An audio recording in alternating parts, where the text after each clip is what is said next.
Yeah, the internal rotation of the femur head and the hip, coupled with your dorsiflexion, is just not working super well. And you, as the coaching developer, just go, like, do you mock them like that? That's usually what I do. Is that for you or is that for them? Welcome to Behind the Knowledge, a best hour podcast where we dive deep into the lives and stories of inspiring coaches from all walks of life. The two hosts of this show are me, Pat Barber, and my good friend and fellow coach, Todd Acuto. Each week, we'll sit down with the most amazing coaches we can find, uncovering their unique paths, the challenges they've faced, and passions that continue to drive them. Whether you're a seasoned coach, an aspiring one, or simply somebody who likes listening to stories of how people achieve the success that they have, this podcast is for you. So sit back, relax, and get ready to be inspired by the powerful stories and insights from the world of coaching. This is Behind the Knowledge. Let's jump in. Another episode, Behind the Knowledge. We're still here at the Orlando Mastermind. We've been talking about the 6 criteria effective coaching. As always, we've got Mr. Pat Barber with us. So sorry. But we are very fortunate to have CrossFit Level 4 coach, mentor, flow master, Miss Kristin Bowen. And now money expert, evidently. Money expert. Money expert. Yeah. One presentation by Nick True. That's too, a wrap. will take over your gym's budget and help you retire with probably no money. Whenever you want to. Yeah. Whenever you want. But we are going to dive into the topic of teaching. Riddle me this, Batman. Isn't that teaching, seeing, correcting, like we go down the thing? Why are we doing teaching last as the episode that we're doing? Is this just like how you wanted to record it, Todd? Kristin had a lot of stuff going on this weekend. Unlike you. Gotcha. Yeah, no, I did not have much going on. Yeah, so she was fairly busy yesterday, had a lot on her plate, and so this was the time slot that she had available. But this was the topic that I wanted from her because she's an expert teacher. Wow, thank you for teaching me that. Yeah, and so when it comes to teaching, Kristin, tell me about your journey. Like, as you started CrossFit, where did you excel? And then what has been some progress there? With teaching in particular, or just CrossFit? Just with coaching. Were you good at teaching to begin with? I guess that's where I was headed with this thing. Oh, anyways. I doubt I don't know it. where you were going either. Yeah, I doubt it. No, I wasn't. So why would you say that? Because I didn't teach anything before I started coaching CrossFit, so I didn't really know a lot about it. You know, it was just kind of like, and we talked about this in my previous episode. When I started coaching, it was kind of like the Wild Wild West, so there wasn't really a process to be like, learn the points of performance. Okay, now what are the progressions? How are you going to layer it? We didn't do any of that. We just, here's the workout, and ran the class through the workout, and I don't even remember really doing much of seeing and correcting. It was just kind of like trying my best to make people move as good as they could. And then as I began getting more and more reps, I would start to recognize, oh, I feel pretty comfortable teaching something like a deadlift, but the power clean is really challenging for me. And then I could start to connect the dots with, oh, it's because the deadlift is pretty simple, it's slower, there's not a lot going on, and that's more of a complex movement. There's a lot of things happening, so it's a little harder to figure out what's happening. That's so interesting. That's so interesting to me because when I started coaching CrossFit, I would I'd been to the level 1. I knew the level 1 guide. The 9 foundational movements. There was a teaching progression that they used at the level 1, so I'm teaching using the progression. I didn't know why the progression was used or what I was trying to accomplish, but I used that. And so the more complex movements actually were easier for me because I knew what the steps were. Something like a deadlift. Where there's no progression. Yeah, whereas I know what's supposed to look like, kind of. And I think I can remember even at my very first internship, I remember I crushed the squats. I finished the squats as my first, well, I guess it was my second internship. Your internship for the staff. seminar staff? Yeah, okay. I crushed the squats, had a debrief with Chuck afterwards, and he was kind of he pretty much summed it up of being you kind of nailed it. So as long as you don't, run the plane into the side of the mountain, you're in good shape. And the presses were a little bit worse than the squats. And then we got to the deadlifts the next day, and the deadlift itself was devastating. I could not teach that. Sumo deadlift, high pull, and med ball clean. I had a progression. I knew what to do. The deadlift itself, I struggled with. So I think what Todd's kind of alluding to is this difference between teaching and coaching. And the act of coaching is the seeing, correcting of fault. And then the teaching is the relaying of the information in the setup. Basically setting things up. And a progression allows you to do that in a very organic manner. I say the one thing, you do the one thing. I say this, you do this. Right. And the I say this part is the teaching part that needs to be clear. And in the case of what we're talking about here is the deadlift in our manuals doesn't have a I say this, you do Right. this, right? There's a bunch of stuff that needs to happen, and I have the freedom to do it however I want to, which I'm not good at. Tell me how to do it, I'll do it exactly like that. Right. I mean, you could argue that the deadlift now, you have a progression. If I asked you, hey, Todd, what's your progression for the deadlift? You'd be like, it's this. But back then, all you were going off of was other people's progressions. Right. So I'm actually curious how you guys define the difference between, because I have my own conception of teaching versus coaching, or teaching versus seeing and correcting. But like, what specifically is teaching to you? Because like you guys both teach level 2s, and I think we all have a little bit of a unique delivery on what that means. I've heard you say something recently that I was like, oh, that was really cool. But how do you define teaching versus the other stuff? Yeah, to me, teaching is communicating how we want ultimately something to be done to get to the end state that we're looking for. Like, how do we do it? Give something actionable to our people instead of if we just tell everyone, I want to see midline stabilization. Yeah. Well, that's not teaching. That's telling them, that's stating what you want to see. Right. Teaching is, I want you to squeeze your belly like you're bracing for a punch. Right.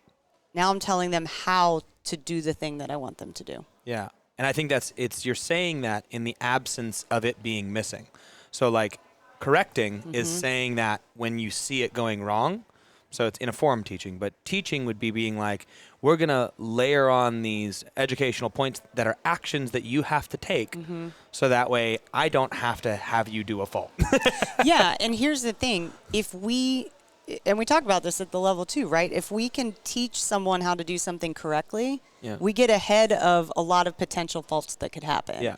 And I think a pitfall that happens a lot with coaches is you just tell everybody to do it, and then now you're running around trying to like sweep up the mess. Right. Where it's like, no, let's create something clean and pretty. Yeah. And know that those faults could happen. Yeah. But if we tell them how to do it correctly before they even start, they may not even do the fault, and we don't even have to do anything. It's money. Yeah. And I love that. It's like that's you putting together and figuring out how to create a system to actually execute. Take that knowledge and information that you have about the movement or whatever it is that you want to convey to your athletes and actually delivering it to them in a way that they're going to be able to understand, comprehend, and actually execute. And so I'd be curious to know, like, what is your system to teach? Is there something like when it comes to teaching in CrossFit, where's your head go? Like, where do you start? What goes on? Yeah, you guys might be shocked, but here's where I start. Know what it is you're going to teach. Oh, shoot. No. Okay. What do you mean so by that? in the case of that. in the case of CrossFit, you need to know your points of performance. You just need to know them. I don't want to try to figure it out on the fly or look at what's in front of me and be like, oh, is that right? Just know. Didn't I tell the story in the car the other day? Hey, you got the progression for the push press? Yeah, I got it. Cool. Tell me what it is. What is that? There's just a scenario where we were talking to a coach, and it was like, all right, cool. So, Pat, you're up. Do you have a progression for the push press? Yeah, I got one. Okay, that was me asking you for you to tell me what it is, not it. So sorry, but that's what popped in my head. So go ahead, continue on. Yeah, so you have to know what it is you're going to coach, right? There's a internal knowledge. There's a responsibility to educate yourself as to what you're about to teach people. And that also gives you confidence to teach the thing that you're about to teach, right? So you know your points of performance. You have a plan for how you're going to teach it. And, can you teach effectively if you're winging it without a plan? Sure. Kind of, yeah. But it depends on I think you're only responding at that point in time, though. So I think kind of like what you're saying is like when you know what you're going to teach or you know what you're trying to find or trying to get from the person points performance-wise, I want to be clear that there's a differentiation between educating and teaching. Okay. Educating, I think, is just the relaying of like, hey, all these points of performance need to be hit. Hey, guys, we're going to make sure we keep a neutral spine. We're going to do these things. Like you're telling them about the movement and what's going to happen versus just telling them to do stuff, similar to like the actionable cues and stuff. You're like, we're going to start. Everyone want to brace your stomach or by squeezing your belly. Everybody squeeze your belly. that's a teaching thing versus like when we squat, we need to make sure we have a braced stomach. It's important because it prevents loss of power when we go to push weight through and you're like, dude, that's just educating. And you're like, you need to know it, and you just need to give them teaching that is them then doing it, something they can act upon. So for sure. It feels actually, now that I think about it, it feels very similar to cueing, but it's just there's no fault present. Yeah. Like, it's cueing minus the fault. So you're telling the thing you want them to do in a layered pattern. Before it happens. Mm-hmm. Yeah, and ideally that prevents faults. Right. Oddly it's preventative versus reactive. Right? I love it. Yeah. Well, there we have it. All right. That's how you teach. 10-minute episode 10 minutes. and out. And Now, when it comes out. to teaching itself, all right, you've got to know the information, right? You've got to know the points of performance. That also includes setup, finished position, right? Those static positions. And then when it comes to that, as far as structuring it in our head, we've got the setup. That's the static part. What goes into that? What goes in the setup? Yeah. Like your feet stance, grip, body position. Sweet. Yep. So stance, grip, body position, setup, execution. Now that's where the points of performance come in. Cool. And so once the points of performance come in, we've got a couple different ways that we can go about delivering those points of performance. Sure. What are those? I'm either going to layer them in one at a time. What does that mean? Layering, to me, means we take a movement that you're going to do the full movement. Every time I call a rep, you're doing the full movement. But every time you do a rep, I'm giving you something specific to focus on. I'm layering in each thing I want you to think about. I'll use basic example, air squat, okay? All right, on this first rep, we're going to think about pushing the hips back and down. That's all I want you guys to think about. So what I'm layering in is line of action. Yep. I want the initiation to happen with the hips versus the knees, essentially. Okay, on this next rep, you're going to think about... But you're doing the full squat. Oh, yes, It's I'm doing the full squat. Just the Like hips back and hold and right stand. there. Yeah. Right? If we just do hips back and hold, now all of a sudden it changes. Now it's a bit of a progression. What is a progression? Progression is where I take the movement and I'm essentially breaking it down piece by piece to get myself to the full movement, right? Like they're steps to get me to a full movement. I like to think of them as, you know what, this is my visual. I like this. Whatever this is, I can't wait to see where this leads just us. like chef's Those of you kiss. listening, she's doing a Chef's small kiss. little chef's kiss. Yeah. Like a flip book. You guys remember flip book? Every page has a different piece of, if a person's running, every page has a different part of the run, and you flip it all together and you see the dude running. Yeah. That's kind of how I imagine a progression to be. It's like each page of that book, it's one piece of the movement. You kind of layer each thing on. And I hesitate to even use the word layer because I don't want to confuse it, right? Yeah. I'm You just adding add things on. on. Yeah, I'm yeah. adding complexity so that when we get to the end, now we've put it all together and we get the full movement. So for the squat, a progression would be, all right, now you're going to send your hips back and down 2 inches. It looks like this, right? You're thinking hips back 2 inches. Stand. Cool. Now we're going to we're going to go right above parallel, and then you stand. Now we're going to we're going to go all the way down below parallel, and then you stand. So you're just kind of adding a little bit on until you get to the... small portion of the movement, a little bit more of the movement, and then we get to the full movement. And we can do that with simpler movements like the air squat. Deadlift is a great example. People use progressions for where that they all the time. stop at the knee maybe or something like that on the way up, on the way down. It's way more common and probably more needed on more complex movements, something like a push press where you dip and hold to work on the torso position, dip drive slow to work on that turnaround, dip drive fast to add the speed on the way up and then the full movement. Which one's better, progression or layering in points of performance? It depends on the movement, the situation, and it just, there's not no a right black answer, and right? white for that. No, I don't think it's the right answer, but I would argue with more complexity, progressions are more necessary. Agreed. Love that. So there is, especially take the air squat, just so people are clear, a layering would be you're having them do a full squat each time, but focusing on one point at a time. Yep. That can feel progressive, but you're doing the full movement each rep. So what you went through was a progression. Layering would be in doing the whole thing. But that one you can do that on. You couldn't be like, all right, we're going to learn a push jerk.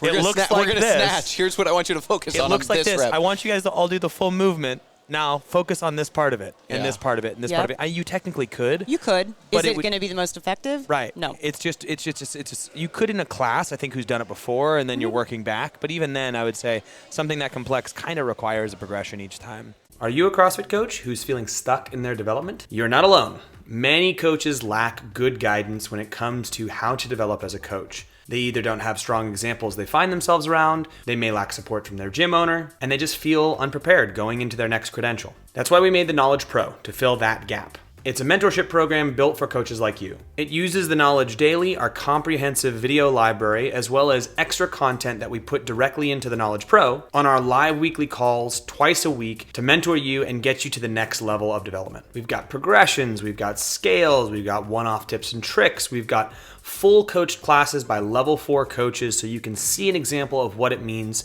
to do this job well. All of that will also be walked through each week on those live calls, so that you have a soundboard to bounce off of and a group of coaches looking to be better to help support you in your endeavors. Coaching isn't just knowing what to do, it's also knowing how to do it. And that takes 2 things. 1, an example, and 2, practice. Practice is on your end, you gotta go out there and do it. We can help provide that example and the support with the Knowledge Pro. If you wanna know more, click the link below and give the Knowledge Pro a shot. I look forward to seeing you on one of the next calls. And there's 2 benefits for this. 1, I'm sure anybody on here that's coached before, if they remember when they started coaching and they went to teach that push jerk for the very first time, and if they didn't have clear instructions of what a progression was and had a progression to use, they did some form of like, all right, you're going to start with a dip, and then you're going to drive, and then you're going to press the bar up, and then you're going to press back under and catch in a slight squat, and then you're going to stand and then reset the bar. And as soon as you start doing that, you look at your athlete that's brand new and has never done this before, and smoke starts coming out of their ears, and they try to do it, smoke starts coming out of your ears, and it's like, holy crap, this isn't going to work very well. So being able to break this down is easier for the athlete because they're only thinking about one thing at a time. And then guess what happens for you as a coach? Yeah. What are you able to do as a coach? That's exactly where my thought went when you started to say that. It's like, God, not only is this easier for the athlete, but it is so much easier for you as the coach to teach the things that you want to teach. It makes it so much more simple for me to get my point across, for me to give them the teaching point I'm trying to get, for me to see the things I need to see. It just, like, there's no need to overcomplicate it. And if you find yourself struggling with your words or being like, this is not going the way that I want it to at all, it's probably too complex. Yeah, and to your point, it allows the coach to stay focused on the thing that they're teaching. And so if we go back to the idea of like layering in a point of performance for the squat, and we start with the hips going back and down, guess what we should be looking at and looking for? Not the feet.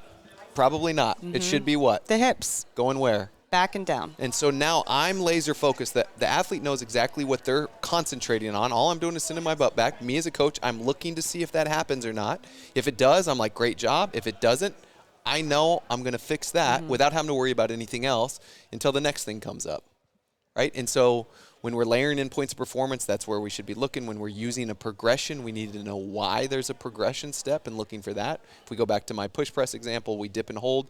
Why are we doing that? What's the point of performance we're teaching with a dip and hold? Yeah, for the dip and hold, we're looking for a vertical torso. So guess where the coaches should be looking?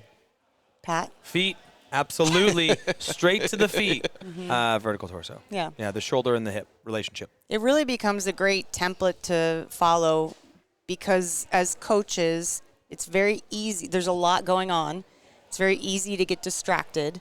And it's a great template to just allow yourself to stay focused on the task at hand. If I say the body part, that is exactly where I should be looking. And it happens naturally. And I was just working with a group of coaches last weekend. One of the coaches was teaching a progression and saying, okay, we'll use that as example, push press. All right, I want you guys you're going to dip and hold. I want you to think about your chest being nice and tall, or however they said it, your torso being nice and upright. And then they're dipping and holding. I'm like, all right, now you guys, where are you all looking right now? Making sure that they're all these different things. I'm making sure their feet are all the way on the ground. I'm looking at their neutral spine. I'm like, look at the thing you just heard being taught. And I've done that so many times. I've trained myself to do that so many times. I don't even have to think about it. It's like I hear the coach, if I'm taking a class, I hear the coach say, all right, you guys, on this, we're going to think about knees going out. As you squat, think about pushing your knees out. I'm immediately looking at everybody's knees, even if I'm not coaching, because that's the thing that was just said. And so that's the thing that we're going to look for. And it's just this great system that keeps you focused. And I wish it was that simple to stay disciplined. But unfortunately, like you start by learning the points of performance, then you come up with that game plan on how to teach it, layering or using progressions. But then it sets you up for success, seeing and correcting wise, but it's hard to stay there. Staying disciplined in that because there's so many shiny objects. Oh, yeah. What if you had a system, though, where you told them what to do? So there's a way to actually, now we know what information needs to be presented, how it needs to be presented, and then there's a system to actually teach. What's that called? And keep you on task. You tell them what to do because you know what they need to do. Oh, So I they're see where gonna you tell? guys are going. You show them what it looks like. How do you do that? You use your body. This demonstration that we you talked demonstrate about. should be That's talking weird. through that? Okay. You shouldn't, but you should not be educating through that. But you can say, we're going to put our feet directly under our hips as you're moving your feet directly under your hips and pointing to your feet directly under your hips. And you tell them, I want you to put your feet directly under your hips. So they're going to do it. You tell them how, but then they're going to do it. And then you show them, and then you're going to make them do it. Yep. And then the only way that you know if they did it. I want to take this next one. You got it? Yeah.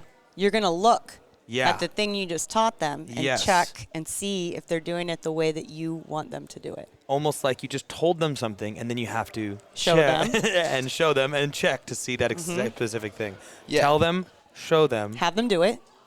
have them do it, and then check to see if they did it.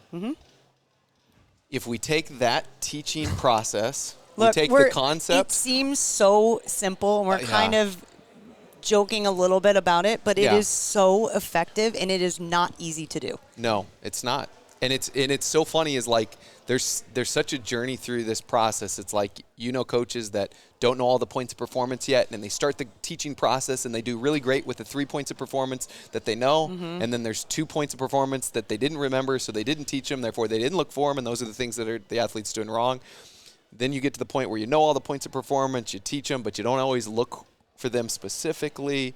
Then you get to a point where it's like, man, I know with these 9 foundational movements, I'm going to use this tell, show, do, check process because I've worked on it. But then any other movement that's not those 9, everything falls out the window and I don't do it that way. It's like, it's such a journey to make that your systematic approach consistently across everything that you teach, from general warm-up to specific warm-up to any and everything in there.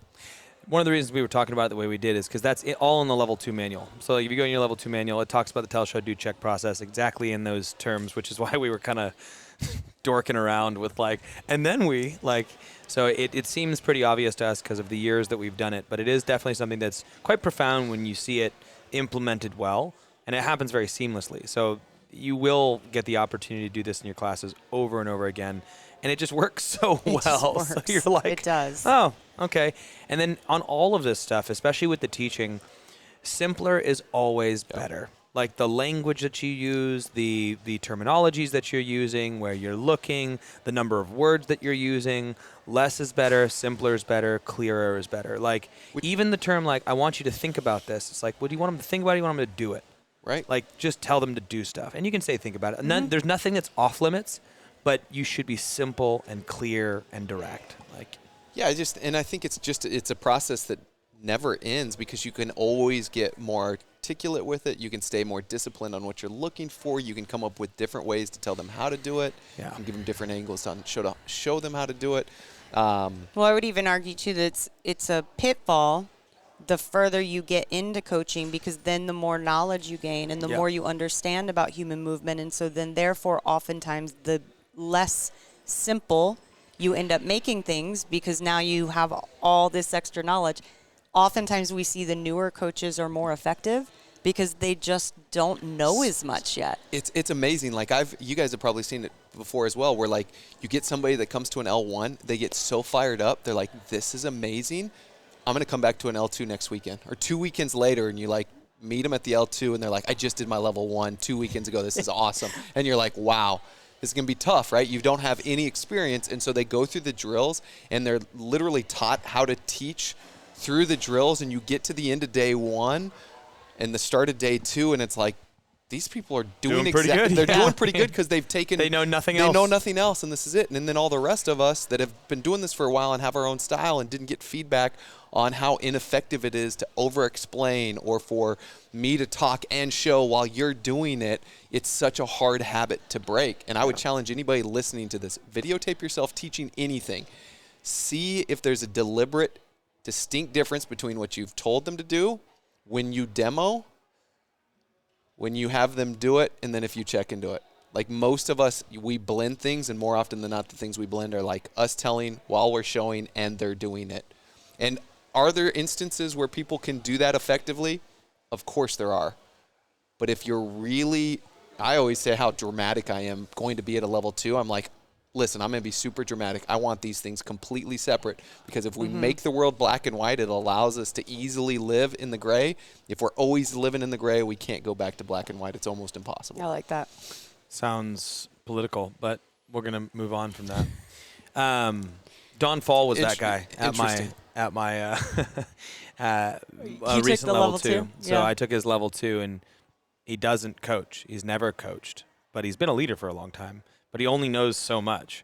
So when we went over that whole thing, it was exactly that process where it was like, hey, you guys see how simple Don made it? He actually crushed that. Nailed it. Like, because he's never coached, but he's here doing it. Right. Do that, so as long as, and he's a systems guy too. He's like, you tell me the system, I'll do the system. And you can see it just like makes it so play much out. easier. So funny. It you was know who funny. else ends up doing really well are people that coach CrossFit kids. Yeah. Oh, right. That's that simplicity working its way in there. Yeah, it's just simple language, and we're telling people lift your chest like an angry gorilla versus I want you to retract your shoulder blade and stuff. It's like, Demonstrate what are you midline stabilization. saying? Yeah. And look, again, it's not It's super cool to know stuff. It's important to know. It's important to have.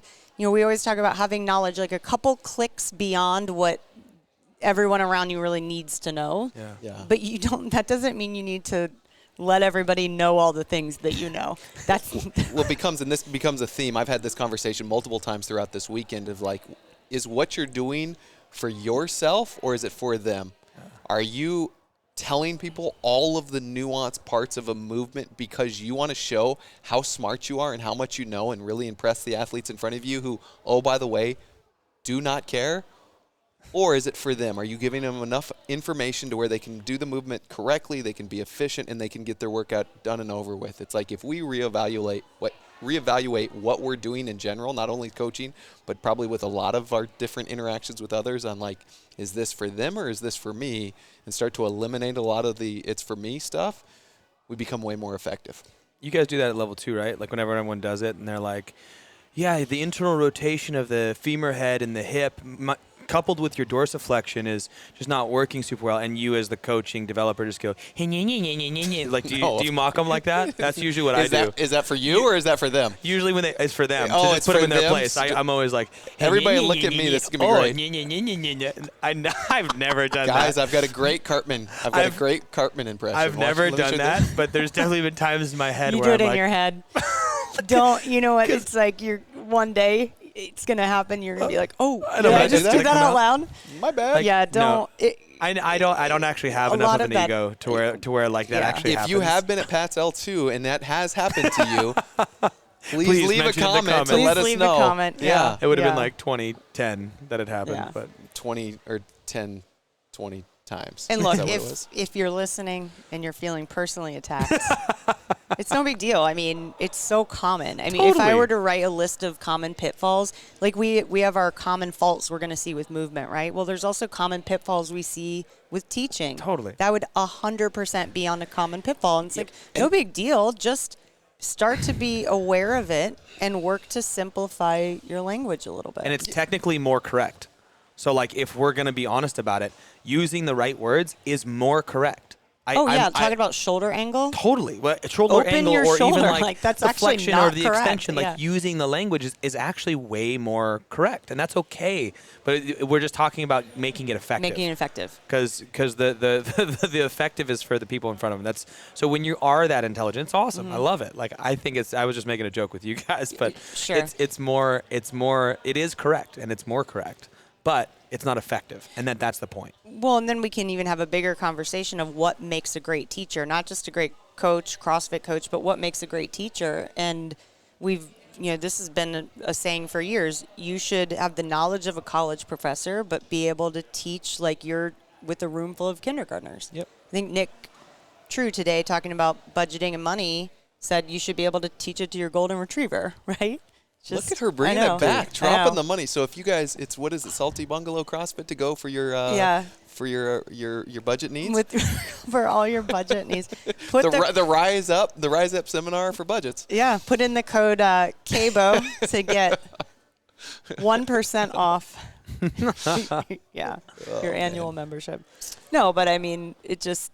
You should, if the truly talented teachers, and in my opinion, in my experience, the ones I've learned the most from, have been able to simplify it so much, not that it's necessarily being dumbed down to make me feel like, oh man, I really feel like an idiot that I don't understand this, but it's just, no, it's super, super simple.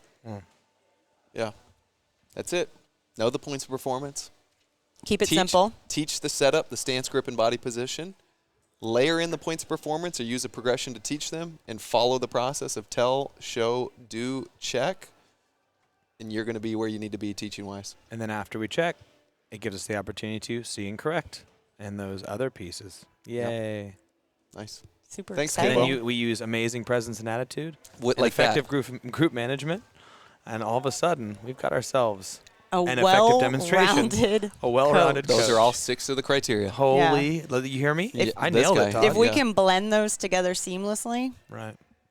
All right. There's no stopping us. We're out. Thanks for checking out this episode of Behind the Knowledge. Now, if you want help developing your coaching and to learn from us directly, check out The Knowledge Pro. There we host live calls with our coaches every week where we discuss content together and work on skills to improve our on-the-floor coaching ability. To learn more, you can head over to besthouroftheirday.com/theknowledge. And if you found this content helpful, we're going to be releasing new episodes every week, so subscribe to the podcast and share it with a friend. Thanks again for listening, and we look forward to seeing you again next week.